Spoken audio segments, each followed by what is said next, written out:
Subscribe to Get Curried and click on the bell icon for more updates. Chicken and rice soup is a perfect and healthy recipe for any busy day. To explain the health quotient of that recipe in the studio today, I have a Healthify Me coach, Latika Bisar. Thank you, Varun, for having me here. Now, I know that you want to know more about the Healthify Me app. Absolutely. So, let me show you. Sure. So, Healthify Me is a health and fitness application where you can track your food that you eat and know how much calories you have taken in against your calorie budget. Isn't that wonderful? That's absolutely wonderful, and not just that, you can also track the exercises that you are doing so that you get to know how much calories you have burnt. Now, Varun, what are we cooking today? We're making a chicken and rice soup. So let us see how many calories Sure. does it have. Could you please add? Go to the dinner. Right. Yeah, now you can search for chicken and rice soup. Chicken and rice soup. Okay, yeah. Right here. Now the quantity, one bowl. One bowl. Yeah, you can add to dinner. One bowl. It's done. And add to dinner. So you are consuming approximately 374 of calories, wherein your calorie budget for dinner is 570 calories. That's nice, right? Super. So this reads 374 out of 570 calories. So probably you can have something else as well. Super. This also has something called insights. Why don't you click on it? Okay. So it tells you about the macronutrients, protein, fats, carbs and fiber that you had in your dinner. Super. Isn't that lovely? And it has more cool features where you can get expert guidance from a fitness trainer or a dietitian for your weight loss journey. But Lovely. I'll leave that up to you to discover over time. Isn't that lovely? It is. Super. So let's begin with the chicken and rice soup. Yes. For that, you need to heat a wok. You can use a kadai. In this, I'm just going to add in a touch of oil. Because it's a soup, I'm not using a lot of oil. And by the time this is heating, we'll quickly chop onions. Alright.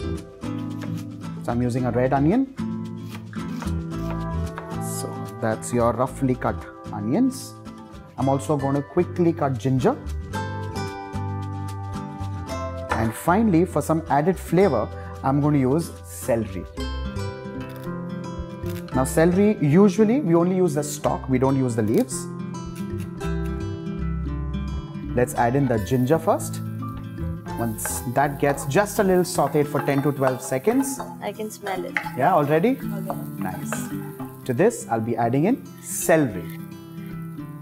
Well, all of this is going to get boiled later. So at this stage, we really don't have to bother about the doneness or the sauteing or the cooking.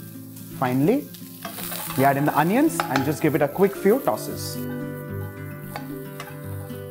The next thing that of course goes in are some carrots. Are there any other options than carrots? Because I know it's healthy, but I don't like carrots. Even I don't personally, but nevertheless, you can use things like zucchini, you can use in baby corn, lots of vegetables, you can use American corn, lots of it, right? The next thing that goes in is some green peas. So these are fresh garden peas and these are both in season. So I'm using these. And the next thing that goes in is brown rice. Again, brown rice is healthy and she'll guide you better. So rice is basically rich in carbohydrates, which gives us instant energy to the body. It also has some proteins, some vitamins and minerals like magnesium, selenium and vitamin B. So here the portion control really matters. And if you are having high quantity of rice with low fiber or vegetables or low protein like dal, meat or curd, so that then leads to obesity. So we don't have to blame the rice. It's just the quantity that needs Just to the be blamed. quantity and plus what are you having with it and how much are you having with it. Super. The next thing that goes in is some chicken stock. Now the rice has been parboiled because the rice is going to take a little longer to cook. So what I've done is I just pre-boiled it a little and that's about it.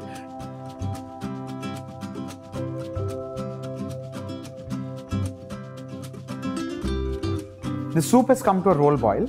The next step, of course, is to add in some pre-cooked chicken. Now, this is, of course, one of the many ways to cook chicken. Can you tell some more healthy ways? Yeah, so some of the healthy ways to cook chicken is through boiling, steaming, baking or grilling. And also this way you avoid external fat and excess of calories. And trimming of the skin is a better option because most of the fat is below the skin. Super. So there you have so many tricks in your own home kitchen. Next, let's start flavoring this. And for flavoring, of course, I'm going to use 2-3 very simple things. The first one is something that we all know, and that's black peppercorns. Well, I prefer crushing black peppercorn fresh so that the flavor is nice and intact. Plus, pepper is a spice which aids weight loss. So, there you have it. Okay, the next flavoring is some fresh thyme leaves. The final thing is to flavor this, and for that, of course, I'm using salt.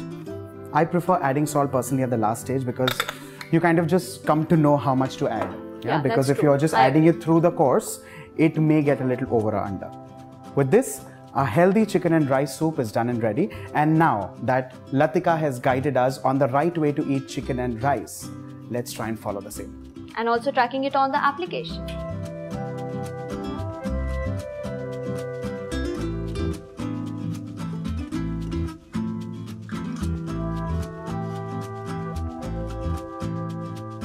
Well, with this, our chicken and rice soup is ready to go on the dinner table. But before we move ahead, let us all thank Latika for taking the time out and guiding us on the right way of eating chicken and rice. Thank you so much, Varun. Thank you for having me here. Absolutely a pleasure. Well, do try this recipe at home, but more importantly, track this and all your future recipes on the Healthify Me app, and let's pledge to start a new, happy and healthy lifestyle.